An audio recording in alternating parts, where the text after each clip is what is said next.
நாங்கள் அங்குசம்லேருந்து வரோம். நீங்கள் வந்துட்டு பத்மஸ்ரீ விருது வாங்கியிருக்கீங்கன்னு சொன்னாங்க எங்கள் ஆஃபீஸில். ஸோ உங்களை பற்றி தெரிஞ்சுக்கணும் அப்படின்றதுக்காக வந்திருக்கோம் ஐயா. உங்களை பற்றி சொல்லுங்கள் ஐயா. பல்சுவை வார இதழாக வியாழந்தோறும் வெளியாகிறது உங்கள் அங்குசம் செய்தி. ஆண்டு சந்தா வெறும் 500 மட்டும்தான். 9488842025 எண்ணுக்கு ஜிபே போன்பே மூலமாகவும் சந்தா செலுத்தலாம். என் பேர் சுப்புராமன். நான் பிறந்தது வளர்ந்ததெல்லாம் இப்போ இருக்கிற கரூர் மாவட்டத்திலே குளித்தலை வட்டம் இனுங்கூர் புதுப்பட்டியில் பிறந்தேன். 1949 பிறந்தேன். ரொம்ப கஷ்டப்பட்டு படித்து திருச்சியில் வந்து படித்து பெரியார் காலேஜில் படித்து அது பிறகு 1974 மைசூர் யூனிவர்சிட்டியில் பிஎட் படித்தேன். நான் பிஎட் படிக்கும்போது இப்போ இருக்க சேவை கோவிந்தராஜ் நான் எல்லாம் ஒன்றா படித்தோம். படித்து முடித்த பிறகு சேவை கோவிந்தராஜ் வந்து வில்லேஜ் ரீகன்ஸ்ட்ரக்ஷன் ஆர்கனைசேஷன் விஆர்ஓ அப்படிங்கிற நிறுவனத்தில் சேர்ந்தார். அதில் சேர்ந்தோடனே அப்புறம் என்னையும் சேர்த்துக்கிட்டார். எனக்கு சேர்த்த பிறகு ஒரு மாதம் எனக்கு பயிற்சி கொடுத்தாங்க. எப்படியெல்லாம் மக்கள்கிட்ட பழகணும், எப்படி மக்களுடைய வாழ்வாதாரத்தை எப்படி கண்டுபிடிப்பது, எப்படி உயர்த்துவது என்றெல்லாம் சொல்லி கொடுத்தார்கள். பிறகு வீடு கட்டுவது பற்றி எனக்கு சொல்லி கொடுத்தார்கள். ஒரு பொறியாளருக்கு என்னென்ன தேவையோ அதையெல்லாம் எனக்கு அந்த ஒரு மாதத்திலே தும்கூரிலே, ஆந்திர பிரதேஷ் தும்கூரிலே எனக்கு சொல்லி கொடுத்தார்கள். ஃபாதர் விண்டி அவர்கள் அதற்கான ஏற்பாடுகள் எல்லாம் செய்திருந்தார்கள். அதை முடிச்சிட்ட பிறகு நான் இங்கே திருச்சிக்கு வந்தேன். அப்போ திருச்சியிலையும் ஆஃபீஸ் இருந்தது. திருச்சிக்கு வந்தேன். திருச்சியில் புதுக்கோட்டை மாவட்டத்தில் ஏம்பல், அதுக்கு பக்கத்தில் மதகம் அப்படிங்கிற கிராமத்தில் ஒரு ஆஸ்பத்திரி கட்டுறதுக்காக விஆர்ஓ ஏற்பாடு பண்ணியிருந்தாங்க. அப்போ என்னை போய் அங்கே அப்பாயின்ட் பண்ணாங்க. சைட் இன்சார்ஜ் தான் என்னை அப்பாயின்ட் பண்ணாங்க. அங்கே பண்ணி இந்த ஆஸ்பத்திரியை எப்படி கட்டுறது அப்படிங்கிறதெல்லாம் வச்சு ஆஸ்பத்திரி கட்டி அதுக்கு திறப்பு விழாவுக்கு எல்லாரும் வந்திருந்தாங்க. புதுக்கோட்டை கலெக்டர் வந்திருந்தாங்க, ஃபாதர் விண்டி வந்திருந்தாங்க, நிறைய பேர் வந்திருந்தாங்க, கோவிந்தராஜ் இதெல்லாம் வந்திருந்தார். வந்து அதை திறப்பு விழா நடந்து நல்லபடியாக அதை நடத்தி முடித்து என்ன பிறகு இந்த பக்கம் வந்து திருச்சி மாவட்டத்தில் வீடு கட்டுற திட்டத்தில் வந்து இங்கே கரூர் மாவட்டத்தில் புத்தூர் அப்படிங்கிற ஒரு வில்லேஜ் இருக்குது. அதில் இருக்கிற ஏழை மக்களுக்கு, தாழ்த்தப்பட்ட மக்களுக்கு வீடு கட்டி கொடுக்கறதுல வீடு கட்டி கொடுத்தேன். 100 வீடு கட்டி கொடுத்தேன். அந்த மாதிரி நிறைய கிராமங்களெல்லாம் வீடு கட்டி கொடுத்து ஒரு ஒரு நல்ல பயிற்சிகளை பெற்றேன். நான் வந்து வேலை செய்தேன் அப்படிங்கிறத விட அந்த நிறுவனத்தில் நிறைய தெரிஞ்சுக்கிட்டேன், பயிற்சிகளை பெற்றேன். பெற்ற பிறகு ஏன் நாமே ஒரு நிறுவனத்தை துவங்கக்கூடாது அப்படின்ட்டு 1986 ஸ்கோப் என்ற நிறுவனத்தை தொடங்கினேன். Society for community organisation and people's education அப்படிங்கிற நிறுவனத்தை தொடங்கினேன். நிறுவனத்தை தொடங்கி நிறைய பெண்கள் மேம்பாட்டுக்காக பல்வேறு தரப்பான பணிகளை செய்தேன். அவர்கள் வாழ்வாதாரம் உயர்த்த வேண்டும், அவர்கள் படிக்க வேண்டும், அவர்களுக்கு வந்து குடும்பத்திலே வந்து வருமானம் கிடைக்க வேண்டும் என்ற அடிப்படையில் அவர்களுக்கு ஆடு கொடுத்தேன், மாடு கொடுத்தேன். தையல் பயிற்சியை படித்த இளம் பெண்களுக்கு தையல் பயிற்சி கொடுத்தேன். பாய் நெசவு செய்கிற இதை சொல்லி கொடுத்தேன். பிறகு செயற்கை வைரம் பட்டை தீட்டுதல் என்று இந்த தோடுக்கெல்லாம் அந்த கல் வச்சுருப்பாங்க, அதை வந்து பட்டை தீட்டுற அந்த இதை வந்து நிறைய பேர்த்துக்கு சொல்லி கொடுத்து முசிறியில் தான் அப்போ ஃபேமஸ். திருச்சி மாவட்டத்திலேயே முசிறியில் தான் இந்த செயற்கை வைரம் பட்டை தீட்டுதல் பிரமாதமாக செஞ்சாங்க, நல்ல ஏர்ன் பண்ணாங்க. அப்புறம் பேங்கில் லோன் வாங்கி கொடுத்தேன். அப்புறம் மகளிர் மன்றம், இப்போ மகளிர் சுய உதவி குழுன்னு சொல்கிறாங்க இல்லையா, அது அப்பொழுது மகளிர் மன்றத்தை ஏற்படுத்தினேன். மகளிர் மன்றத்தை ஏற்படுத்தி அதை சொசைட்டி ரிஜிஸ்ட்ரேஷன் ஆக்டில் பதிவு செய்து அவர்களுக்கு மத்திய அரசிலிருந்து உமன் டெவலப்மெண்ட் கார்ப்பரேஷன்லேருந்து அவர்களுக்கெல்லாம் கடன் வாங்கி கொடுத்து நல்ல குடும்ப வருமானத்தை பெருக்குவதற்கான சூழ்நிலையை ஏற்படுத்தி கொடுத்தேன். இது 1986 96 வரையிலும் இது மாதிரி செஞ்சேன். இப்போ மாடு கொடுத்தேன்னா கூட இலவசமாக மாடு கொடுக்கல. ஒரு மாடு கொடுப்பேன், அந்த கண்ணுக்குட்டியை எங்களுக்கு கொடுத்துடணும், அந்த கண்ணுக்குட்டியை நான் இன்னொருத்தர் கொடுப்பேன்.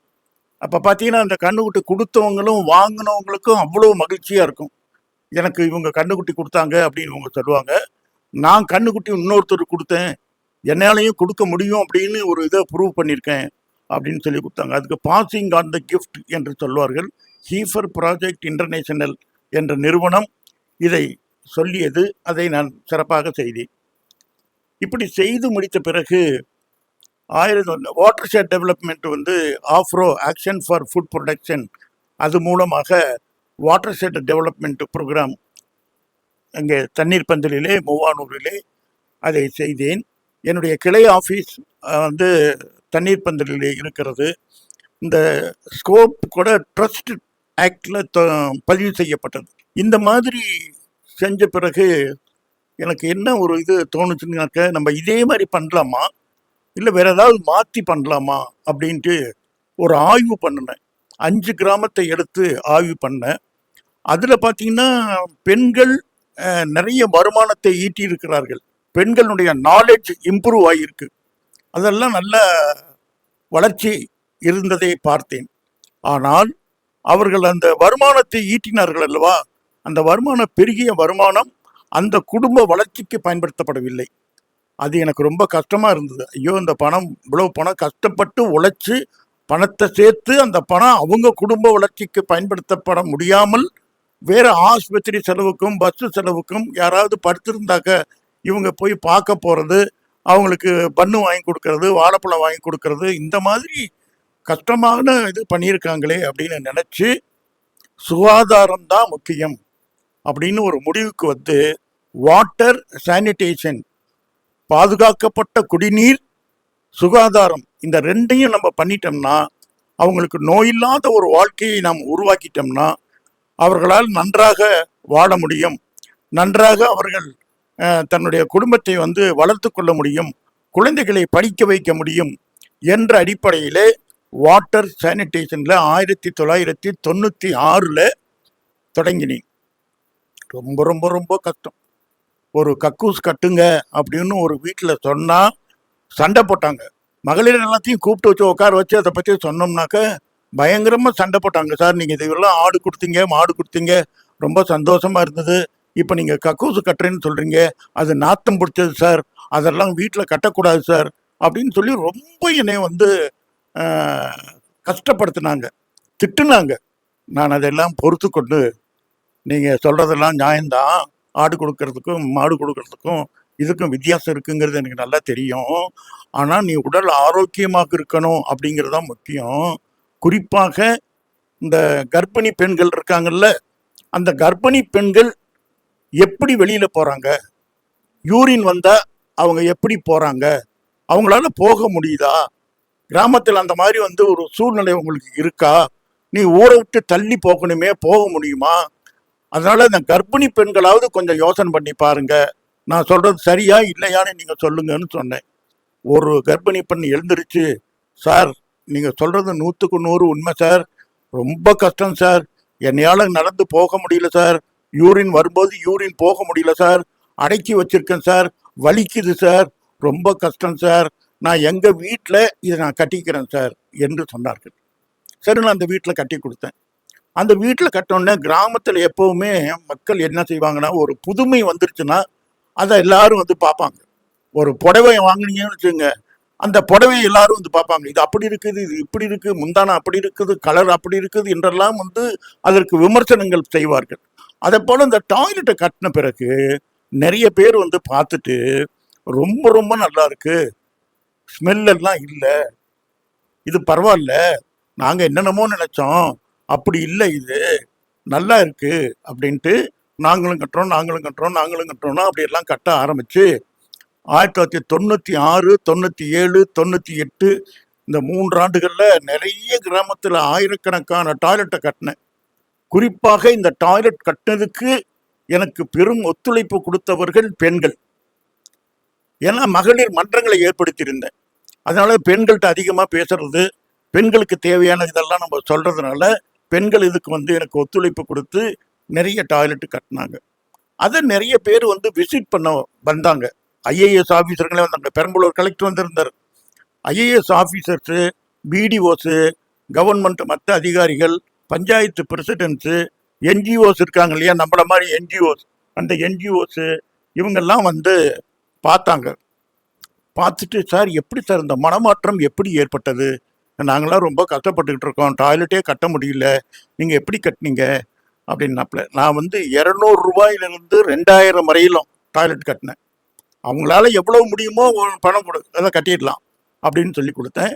வாட்டர் எய்டு எனக்கு நிறைய சப்போர்ட் பண்ணாங்க. 500 ரூபா அவங்க வாட்டர் எய்டில் கொடுத்தாங்க. மிச்ச பணத்தை இவங்க போட்டு அது மாதிரி செய்ய சொன்னாங்க. அதுக்கு கடனாகவும் 500 ரூபா வேணும்னா கடனாகவும் கொடுத்தேன். அதுக்கு வட்டி இல்லாத கடன் கொடுத்தேன். அந்த மாதிரி கொடுத்து டாய்லெட் கட்டினேன். டாய்லெட்டு மட்டும் கட்டலை, பாத்ரூமோட சேர்த்து குளியலறையும் டாய்லெட்டும் சேர்த்து கட்டினேன். ஏன் இப்படி கட்டினீங்க அப்படின்னு வந்தவங்க கேட்டாங்க. அதுக்கு சொன்னேன், முதல்ல குளிக்க போறேன்னு போவாங்க, அப்புறமேலுக்கு எத்தனை நாளைக்கு உள்ள போயிட்டு போயிட்டு போயிட்டு வர்றதுக்கு பதிலாக ஒரு தடவை யூரின் போய் பார்க்கலாம் அப்படின்னு சொல்லி பார்ப்பாங்க, அப்புறம் டாய்லெட்டு யூஸ் பண்ணி பார்க்கலான்னு சொல்லி பார்ப்பாங்க. அந்த மோட்டிவேஷனுக்கு இந்த பாத்ரூம் வந்து ஒரு உதவிகரமாக இருக்கும் அப்படின்னு சொன்னேன். சரினாங்க. இப்படி கட்டினதுல 3 கேள்விகளை கேட்டார்கள். ஒன்று, நான் கட்டினது என்ன டாய்லெட்னாக்க உறிஞ்சு குழி டாய்லெட், லீச் பிட் டாய்லெட் என்று சொல்வார்கள். அந்த டாய்லெட்டை எப்படி ஃபங்க்ஷன் ஆகும்னா, நீங்கள் தண்ணியும் ஃபீக்கல் மேட்டரும் மலமும் உள்ளே போச்சுன்னா உள்ள நீர் வந்து பூமி உறிஞ்சிரும், ஃபீக்கல் மேட்டர் மட்டும் இருக்கும். 2 குழி கட்டியிருந்தேன். ஒரு குழி நிரம்புறதுக்கு ஒரு 5 பேர் இருக்கிற ஒரு குடும்பத்தில் 6 வருஷம் 7 வருஷத்துக்கு வரும். அப்படி வந்த பிறகு அதை மாற்றி அடுத்த குழிக்கு விடணும். அடுத்த குழிக்கு விட்ட பிறகு ஒரு 2 வருஷம் அல்லது 3 வருஷம் கழிச்சு உங்களுக்கு எப்போ தேவையோ அப்போது அதை ஓப்பன் பண்ணி அங்கே உள்ள பார்த்தீங்கன்னாக்கா அவ்வளவும் மழை எருவாக இருக்கும், மழமே இருக்காது. அதை வந்து விவசாயத்திற்கு பயன்படுத்தலாம், தோட்டத்துக்கு பயன்படுத்தலாம், வீட்டு தோட்டம்லாம் செய்யறதுக்கு அதெல்லாம் பயன்படுத்தலாம். இப்படி செய்திருந்தேன் அந்த டாய்லெட். இது ரொம்ப நல்ல டாய்லெட்டு, அதாவது மெயின்டெனன்ஸ் ஃப்ரீ. அதே மாதிரி நிறைய காசு இல்லை, இதை கட்டுறதுக்கு நிறைய காசு இல்லை, அதனால இதை கட்டியிருந்தேன். அப்போ தான் அந்த கேள்வி கேட்டாங்க, சரிங்க சார் நீங்கள் கட்டியிருக்கீங்க, இது ஹை வாட்டர் டேபிளாக இருந்தால் அந்த தண்ணி உரியாதே, அப்படி தண்ணியும் வெளியில் இருக்கிற தண்ணியும் ஒன்னாச்சுனாக்க நீர் மலடாயிரும்ல, நிலமும் மலடாயிரும்ல என்று கேட்டார்கள்.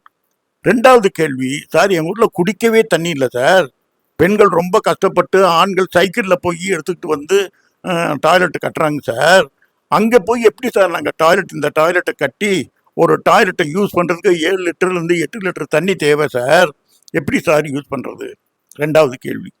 3வது கேள்வி, எங்கள் ஊர் பாறை பகுதியாக இருக்குது, அங்கே இந்த மாதிரி நீங்கள் சொல்கிற மாதிரி குழி தோண்ட முடியாது, 4 அடிக்கு குழி தோண்ட சொல்கிறீங்க, எப்படி தோண்ட முடியும், அங்கே எப்படி நாங்கள் அதை கட்டுறது என்று கேட்டார்கள். இந்த 3 கேள்விகளுக்கும் பதில்தான் சூழல் மேம்பாட்டு சுகாதார கழிவறையை 2000வது ஆண்டிலே கண்டுபிடித்தேன். எக்கலாஜிக்கல் சானிடேஷன் என்று ஆங்கிலத்திலே சொல்வார்கள். அது urine diversion dehydration toilet, UDDT, urine diversion dehydration toilet என்று சொல்வார்கள். இந்த டாய்லெட்டை என்னுடைய ட்ரைனிங் சென்டரில் தண்ணீர் பந்தலில் முதல்ல கட்டினேன். ஏன்னா இது சரியாக இருக்குமா, மக்கள் ஏற்றுக்கொள்வார்களா, அவங்களுக்கு எதுவும் பிரச்சனை வருமா என்பதற்காக அங்கே கட்டினேன். அது வந்து தரைக்கு மேலே கட்டப்படுகிறது, 2 சேம்பர் இருக்கும். அது மையத்தில் இருக்கிறது வந்து மலம் போகிற இடம், யூரின் வந்து முன்னால் போயிடும். கொஞ்சம் நகர்ந்து பின்னால் உட்காந்து சாம்பலோ மரத்தூளோ போட்டு அதை மூடிட்டு உடல் சுத்தம் பண்ணணும். தண்ணீர் வந்து அந்த மழை இதில் வந்து போகக்கூடாது. அதனால அப்படி அந்த இது கட்டியிருந்தேன். அதனால இதை எப்படி இருக்குன்னு பார்க்கலாம் அப்படின்னு சொல்லி தண்ணீர் பந்தரில் கட்டி வர்றவங்க எல்லாத்தையும் யூஸ் பண்ண சொல்லி ஒரு தடவை போய் யூஸ் பண்ணி பாருங்க, உங்கள் கருத்தை எங்கள்கிட்ட சொல்லுங்க என்றெல்லாம் சொன்னேன். அப்போ அந்த ஸ்பேஸ் வந்து எவ்வளோ அந்த சேம்பர் வேணும், இடம் வேணும் அப்படின்னு தெரியல. அப்படி தெரியாதனால உள்ள போயிட்டு யூஸ் பண்ண பிறகு மார்க் பண்ண சொன்னேன், எத்தனை பேர் யூஸ் பண்றாங்க நிரம்புறதுக்கு அப்படின்னு சொல்லி மார்க் எல்லாம் பண்ணி கண்டுபிடிச்சு எவ்வளவு அளவு வேணும் அப்படிங்கிறதெல்லாம் கண்டுபிடிச்சு கொஞ்சம் கொஞ்சமா அதில் கற்றுக்கிட்டு 2003ஆம் ஆண்டுல இந்த இதை சேம்பரை திறந்து, இப்போ அமுதா மேடம் ஃபாரின்லேருந்து வந்தவங்க இவங்கெல்லாம் வந்து அதை திறந்தாங்க. திறந்து பார்த்துட்டு ரொம்ப நல்லா இருக்கு அப்படின்னு சொன்னாங்க. அது திறந்த பிறகுதான் முசிறி பிளாக்ல காளியாபாளையம் அப்படிங்கிற ஒரு கிராமத்தில் அங்கே ஒரு மீட்டிங் போட்டு இந்த ஜனவரி மாதம் 26ஆம் தேதி கிராம சபை கூட்டம் நடத்துவாங்க. அந்த கூட்டத்தில் என்ன கலந்துக்க சொன்னாங்க. அங்கே போய் கலந்துக்கிட்டு உங்கள் ஊர் வந்து காவிரி கரையில் இருக்குது, ஹை வாட்டர் டேபிளில் இருக்குது, அதனால் உங்கள் ஊரில் இந்த ஈக்கலாஜிக்கல் சானிடேஷன் டாய்லெட் கட்டினா நல்லது என்று சொன்னேன். சரி போய் பார்க்கலாமா சார் அப்படின்னு சொல்லி கேட்டாங்க. சரின்னு அவங்கள ஒரு வேனை எடுத்து அங்கேருந்து கூட்டிகிட்டு வந்து இங்கே காட்டினேன். அப்போ சாந்தாசேலா நாயர் மேடம் வந்து ரூரல் டெவலப்மெண்ட் செக்ரட்டரியாக இருந்தாங்க. அவங்க சுப்புராமன் நீங்கள் ஒரு 10 டாய்லெட் கட்ட முடியுமா என்று கேட்டார்கள். கட்டுற மேடம் அப்படின்னு சொல்லிட்டு எந்த ஊர் அப்படிங்கலாம் அவங்களுக்கு தெரியப்படுத்தி அந்த மங்களத்தம்மாள் அந்த அம்மா தான் வந்து அதை முதல்ல அக்செப்ட் பண்ணவங்க. அவங்க வீட்டில் கட்டி அந்த கட்டின டாய்லெட்டை திறக்கிறதுக்கு மெட்ராஸில் இருந்து அந்த சாந்தாசேல் நாயர் மேடம் ஐஏஎஸ் அவங்க வந்து வந்தாங்க, திறக்கிறதுக்கு வந்தாங்க. எல்லாருக்கும் ஆச்சரியம், என்னடா ஒரு வீட்டு டாய்லெட்டை திறக்கிறதுக்கு ஒரு செக்ரட்டரி ஐஏஎஸ் ஆஃபீஸர் வர்றாங்களே, அவ்வளோ பெருமையாது அப்படின்னு நினச்சாங்க. இதெல்லாம் செய்த பிறகு அந்த ஊரில் 10 டாய்லெட்டுக்கு பதிலாக 18 டாய்லெட்டை கட்டினேன். கட்டி யூஸ் பண்ண சொல்லி அவங்கள்ட்ட கருத்துக்களை எல்லாம் கேட்டு அப்படியே நிறைய டாய்லெட் ஒரு 200-250 டாய்லெட்டு கட்டின பிறகு 2005ஆம் ஆண்டில் முசிறியில் அது டவுன் பஞ்சாயத்து காவிரிக்கரை ஒட்டி இருக்கு. அந்த முசிறிங்கிறது காவிரிக்கரை ஒட்டி இருக்கு. அங்கே வந்து ஒரு கம்யூனிட்டி டாய்லெட் கட்டலாம் அப்படின்னு சொல்லி first community toilet in the country அதை கட்டலான்னு முடிவு பண்ணேன். அதுக்கு அந்த வார்டு கவுன்சிலர் இவங்களெல்லாம் மீட்டிங் போட்டு இந்த மாதிரி ஒரு டாய்லெட் வந்து ஒரு புதுமையான டாய்லெட் வந்து இங்கே கட்டுறேன் அப்படின்னு சொன்னேன். அவங்க என்ன சொன்னாங்கன்னா, டாய்லெட்டுங்கிறது இப்போ வேணாம், அங்கே வந்து குப்பையெல்லாம் ஒன்றா போட்டு ஒரே நாற்ற நாறிட்டு இருக்கு, அதெல்லாம் கழிவு நீர்லாம் வந்துகிட்டு இருக்கு, கொசுவெல்லாம் வந்துகிட்டு இருக்கு, அதனால் அதை முதல்ல சரி பண்ணுங்க, அப்புறமேல் நம்ம அதை சரி பண்ணிக்கலாம்னு சொன்னாங்க. சரின்னு உடனே என்ன பண்ணேன், இவங்களை எல்லாத்தையும் கூட்டிகிட்டு வெளியூருக்கு பெங்களூருக்கு கூட்டிகிட்டு போனேன், இங்கே வேலூருக்கு கூட்டிகிட்டு போனேன். எப்படிலாம் இந்த திடக்கழிவு மேலாண்மையை செய்கிறார்கள் என்பதை அவர்களுக்கு காட்டி நான் சொன்னேன், 3 மாதம் டைம் கொடுங்க, மொத்தத்தையும் மாற்றி காட்டுறேன்னு சொன்னேன். ஒரே மாதத்தில் மாற்றி காட்டிட்டேன். ஒரு வார்டில் வந்து ஒரு பைய கொடுத்து அதில் நீங்கள் வந்து மக்காத குப்பையை போட்டு வைங்க, மக்கிற குப்பையை தனியாக கொடுத்துருங்க அப்படின்னு சொல்லி அது மாதிரிலாம் வாங்கி மக்கிற குப்பையெல்லாம் விண்ட்ரோஸ் அப்படிங்கிற ஒரு மெத்தட் மூலமாக மக்க வச்சு அதை சலிக்கிறதுக்கு ஒரு மிஷினை கண்டுபிடிச்சு அந்த மாதிரி 2005 வந்து 2005க்குள்ள அதை முடித்தேன். முடித்த பிறகு டாய்லெட்டை கட்டுறதுக்கு அக்செப்ட் பண்ணாங்க. டாய்லெட்டை கட்டினேன். டாய்லெட்டை கட்டி முடிச்சு those who are using the toilet they can get money from the toilet அப்படின்னு அனௌன்ஸ் பண்ணேன். யாரெல்லாம் டாய்லெட்டுக்கு வர்றீங்களோ அவங்களுக்கு டாய்லெட்டு காசு கொடுக்கும், உங்களுக்கு நீங்க காசு கொடுத்துட்டு போக வேண்டிய அவசியம் இல்லை அப்படின்னு சொன்னேன். எதுக்காக காசு கொடுக்குறீங்க அப்படின்னு கேட்டாங்க. அப்பதான் நான் சொன்னேன், சிறுநீரும் மலமும் மதிப்புடையது அப்படின்னு சொன்னேன். அது எல்லா இடத்துக்கும் போச்சு, உலகம் பூரா இந்த செய்தி போய் நிறைய பேர் வந்து வெளிநாட்டில இருந்து உள்நாட்டில இருந்து நிறைய பேர் அதை வந்து பார்த்தாங்க. அதனால 2005ஆம் ஆண்டு தமிழ்நாடு அரசு ஸ்கோப் நிறுவனத்திற்கு பெஸ்ட் சானிடேஷன் என்ஜிஓ அவார்டு கொடுத்தார்கள். 2005 அந்த அவார்டு வாங்கின பிறகு எனக்கு அதில் ரொம்ப ஈடுபாடு வந்துருச்சு. ஈடுபாடு வந்த பிறகு கோயம்புத்தூர் அக்ரிகல்ச்சர் யூனிவர்சிட்டிக்கு போனேன். திருச்சியில் இருக்கிற NRCP national research centre for banana அங்கே போனேன்.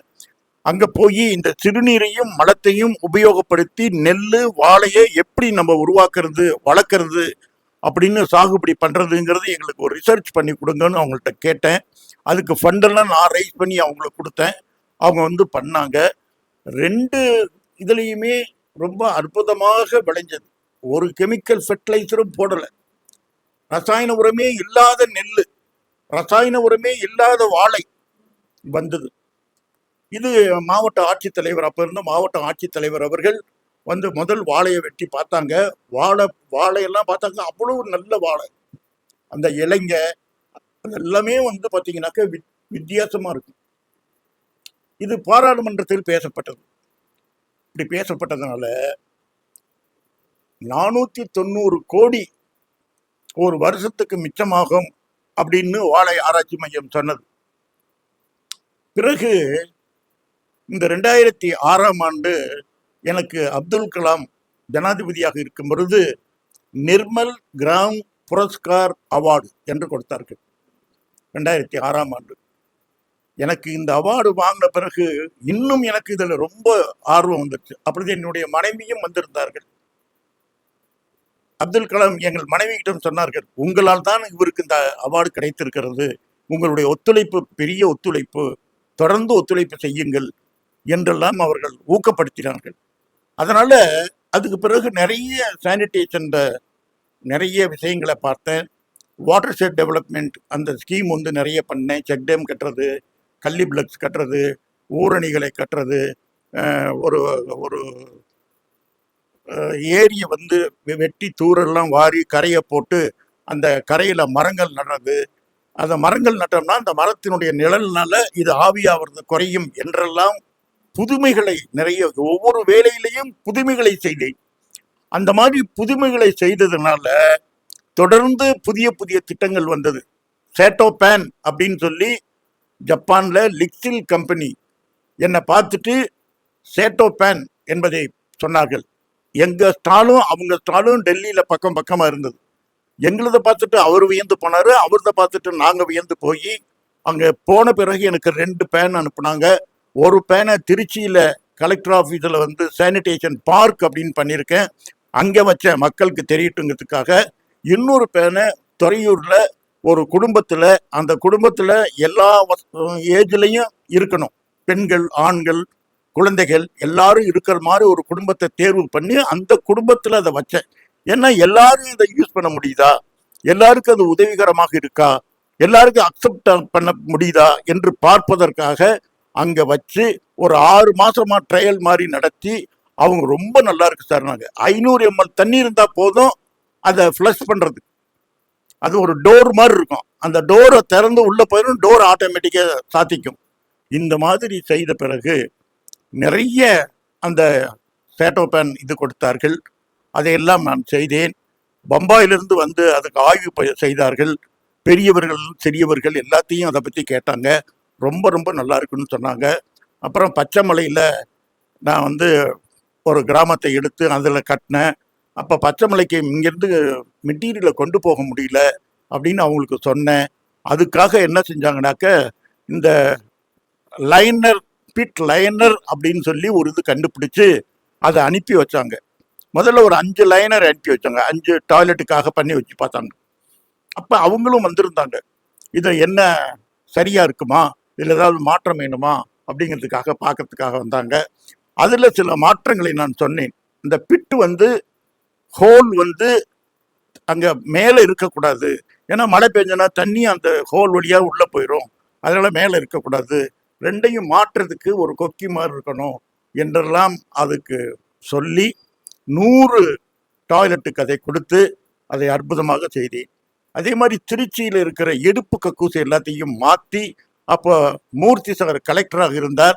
அவர் கலெக்டராக இருக்கும் பொழுது நமக்கு நாமே திட்டத்தில் திருச்சியில் சேவை, ஸ்கோப்பு, கிராமாலயா 3 நிறுவனத்துக்கு 25% வந்து நம்ம பணம் கொடுக்கறது, 75% கவர்மெண்ட் கொடுக்கறது என்ற திட்டம், நல்ல திட்டம்.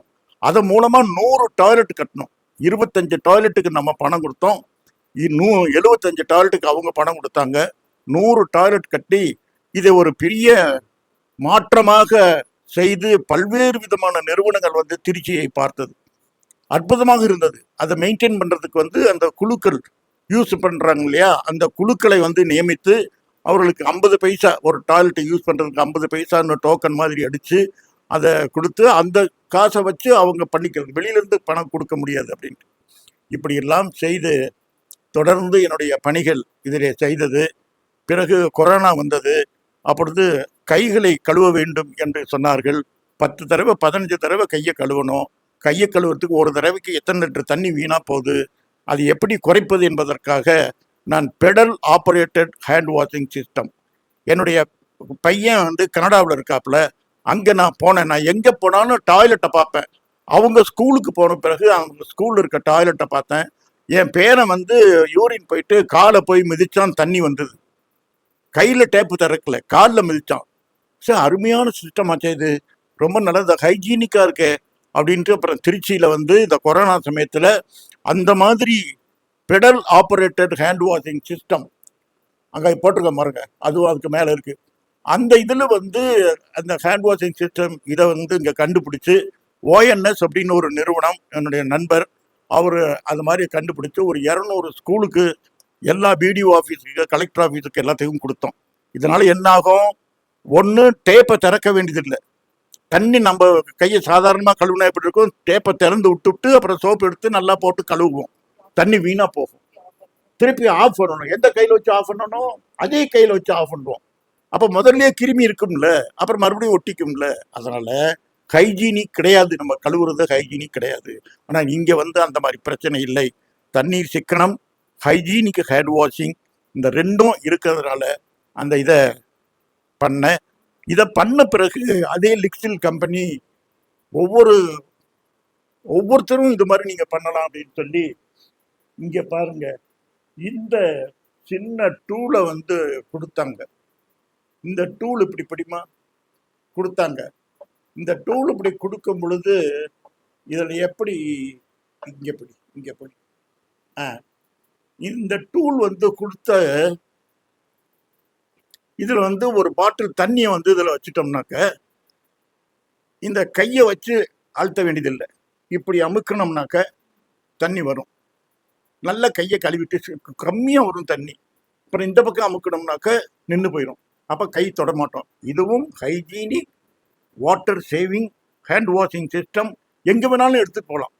அதனால் இந்த மாதிரி ஒரு இதை வந்து ஒரு 5000 பீஸ் வந்து இந்த ஜப்பான்காரங்க எனக்கு அனுப்புனாங்க. நிறைய பேர்த்துக்கு இதை கொடுத்தேன். அதுவும் இந்த தூய்மை பணியாளர்கள் இருக்காங்கல்ல, அவங்கெல்லாம் என்னென்னவோ தொடுறாங்க. அவங்கெல்லாம் கையை அப்பப்போ கழுவணும் அப்படிங்கிறதுக்காக அவங்களுக்கெல்லாம் இதை கொடுத்து, பள்ளி மாணவர்களுக்கு இந்த மாதிரியெல்லாம் கொடுத்து நிறைய பண்ணேன். இப்படியெல்லாம் பண்ணதை பார்த்துட்டு 2021ஆம் ஆண்டு என்னை வந்து போலீஸில், சிபிஐயில் இருந்து வந்து, இது என்ன நிறுவனம், என்ன பண்ணுறீங்க, உங்களுக்கும் அரசாங்கத்துக்கும் என்ன தொடர்பு, அரசாங்கத்தோட ஏதாவது உங்களுக்கு மாறுபாடு கருத்து இருக்கா என்றெல்லாம் கேட்டார்கள். நான் சொன்னேன், அப்படிலாம் ஒன்றும் கிடையாது. நான் மக்களுக்காக, மக்கள் ஆரோக்கியத்திற்காக வாட்டர் சானிடேஷனில் முழுமையாக இறங்கி பல்வேறு விதமான மாடல்கள் எல்லாம் செய்து கொண்டிருக்கிறேன். அரசு எனக்கு முழு ஒத்துழைப்பு கொடுக்கிறது, எந்த பிரச்சனையும் இல்லை என்று சொன்னேன். 2 மணி நேரம் விவாதம் நடந்தது. அது மாதிரி சிபிஐலும் வந்து கேட்டார்கள்.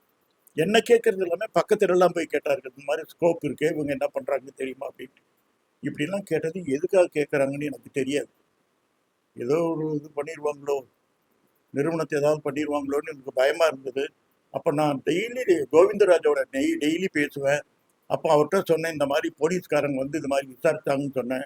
கவலைப்படாத, உனக்கு ஏதோ ஒன்று நல்லது நடக்க போகுது, ஒரு பிரச்சனையும் இல்லை, நீ என்ன பண்ண, நல்லது தானே பண்ணியிருக்க, அதில் என்ன கஷ்டம் அப்படின்னு சொன்னார்.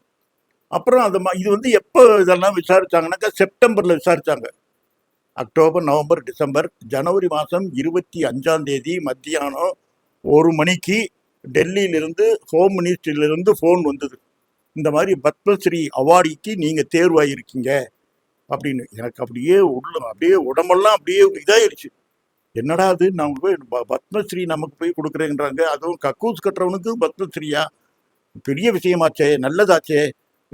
இந்த கக்கூஸ் கட்டுற இது விஷயம் வந்து பல பேருக்கு தெரியறதுக்கு ஒரு நல்ல வாய்ப்பு அப்படின்னு எனக்கு ரொம்ப ரொம்ப ரொம்ப ரொம்ப சந்தோஷமா இருந்தது. அதை உடனே கலெக்டருக்கு ஃபோன் பண்ணி சொன்னேன். நான் மணப்பாறைக்கு போயிட்டு இருக்கேன் அப்போதைக்கு. கலெக்டருக்கு ஃபோன் பண்ணேன், கலெக்டர் இல்லை. உடனே டிஆர்டிஏ பிடிக்கு ஃபோன் பண்ணேன். அவர் கலெக்டர் இங்கே இல்லை, சென்னையில் இருக்காரு, ரொம்ப வாழ்த்துக்கள், உங்களுக்கு இது கிடைச்சது எங்கள் வாழ்த்துக்கள், நாளைக்கு வாங்க கலெக்டரை பார்க்கலாம் அப்படின்னாங்க. அது மாதிரி மறுநாள் போய் பார்த்தேன். அப்போ 26ஆம் தேதி கொடுக்கல, ஏன்னா இந்த கொரோனானால அப்போ கொடுக்கல. நவம்பர் மாதம் தான் எனக்கு கொடுத்தாங்க, பத்மஸ்ரீ கொடுத்தார்கள். நானும் என் மனைவியும் சென்றோம். ரொம்ப அற்புதமான நிகழ்வு. அந்த நிகழ்வு வந்து ஒரு மறக்க முடியாத நிகழ்வு. ஒரு என்ஜிஓ திருச்சி மாவட்டத்தில், திருச்சி, கரூர், பெரம்பலூர், அரியலூர், இந்த 4 சேர்ந்தது தான் திருச்சி மாவட்டம். இந்த திருச்சி மாவட்டத்தில் முதல்ல ஒரு பத்மஸ்ரீ அப்படிங்கிற ஒரு இது, நானும் பத்மஸ்ரீ கேள்விப்பட்டிருக்கேன்னு பார்த்ததில்லை, யாரையும் பேசுனதில்லை அவங்கள்ட்ட. இந்த வாய்ப்பு வந்து நமக்கு கிடைச்சிருக்குன்னு ரொம்ப எனக்கு பெருமையாக இருந்தது. அதனால என்ஜிஓஸுக்கெல்லாம் இது ஒரு பெரிய சிறப்பு. இது எனக்கு கிடைச்சதுக்கு நான் மட்டும் காரணம் அல்ல. இது கிடைச்சதுக்கு என்னுடைய பணியாளர்கள் இருக்காங்கல்ல, என்னுடைய வேலை செய்தார்கள்ல, அவர்கள், குறிப்பாக பெண்கள் நம்ம சொன்னதெல்லாம் கேட்டாங்க இல்லையா, அதுக்காக அவங்களும் இதுல பங்கு கொள்றாங்க. அந்த பெண்களும், குடும்பத்தில் இருக்கிற பெண்களும் இதில் பங்கு கொள்கிறார்கள். அரசு அலுவலர்கள், எனக்கு ஒத்துழைப்பு கொடுத்த அரசு அலுவலர்கள், கலெக்டர்கள், இவர்களெல்லாம் எனக்கு ஒத்துழைப்பு கொடுத்ததனால்தான் எனக்கு இந்த பத்மஸ்ரீ என்ற அவார்டு எனக்கு கிடைத்தது என்பதை தெரிவித்துக் கொள்கிறேன். நன்றி, வணக்கம். லிவ்யா ஸ்ரீ கோல்டு பேக்கர்ஸ். அடகு நகை விற்க, மர அடகு வைக்க லிவ்யா ஸ்ரீ கோல்டு பேக்கர்ஸ்.